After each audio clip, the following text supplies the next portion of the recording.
পাকিস্তানের লোকগুলি বৈষম্য করছে পূর্ব পাকিস্তানের মানুষের সাথে। যে দুর্ভিক্ষ এমন প্রকার আকার ধারণ করেছিল, যেখানে মানুষ কচু, শাক, ঘাস না পেয়েছিল হাজার হাজার মানুষ, মারাও গেছে বহুত লোক। ৭১ থেকে শুরু করে ২০২৪ পর্যন্ত যারা এই ক্ষমতায় ছিল তারা কি করেছেন? দুর্নীতিতে ৫ বার চ্যাম্পিয়নশিপ লাভ করছে। মুসলমানদের আন্দোলনের ভিত্তি পাকিস্তান নামে একটা দেশ আমরা অর্জন করেছিলাম। আপনারা জানেন, পাকিস্তান নামীয় দেশের পিছনে একমাত্র চেষ্টা সাধনা ছিল কারা? মুসলমানরা, অন্য কেউ না।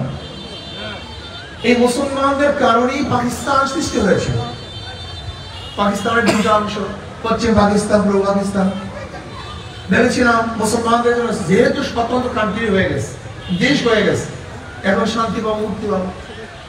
কিন্তু পশ্চিম পাকিস্তানের লোকগুলি বৈষম্য করছে পূর্ব পাকিস্তানের মানুষের সাথে। আবার এই পূর্ব পাকিস্তানের মানুষগুলি স্বাধীনতা অর্জন করার জন্য, মুক্তি পাওয়ার জন্য, শান্তি পাওয়ার জন্য, বৈষম্য দূর করার জন্য ৭১ এ দেশকে স্বাধীন করে নাই, পাকিস্তান থেকে ভাগ হয়ে গেছে। ভাগ হয়ে স্বাধীন হয়ে গেছিলাম। ভেবেছিলাম এবার শান্তি পাবো, মুক্তি পাবো। শেখ সাহেবের নেতৃত্বে আওয়ামী লীগের দলের প্রধান হিসাবে সে দায়িত্ব নিলেন। কিন্তু কি দেখলাম?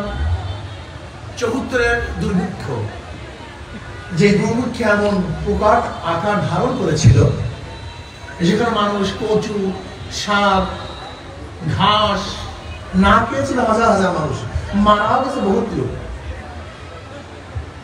এরপরে ৭৫-এর ঘটনা।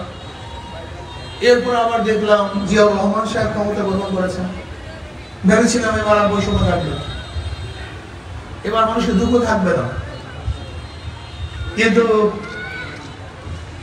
৭১ থেকে শুরু করে ২০২৪ পর্যন্ত যারা এই ক্ষমতায় ছিল তারা কি করেছেন? দুর্নীতিতে ৫ বার চ্যাম্পিয়নশিপ লাভ করছে।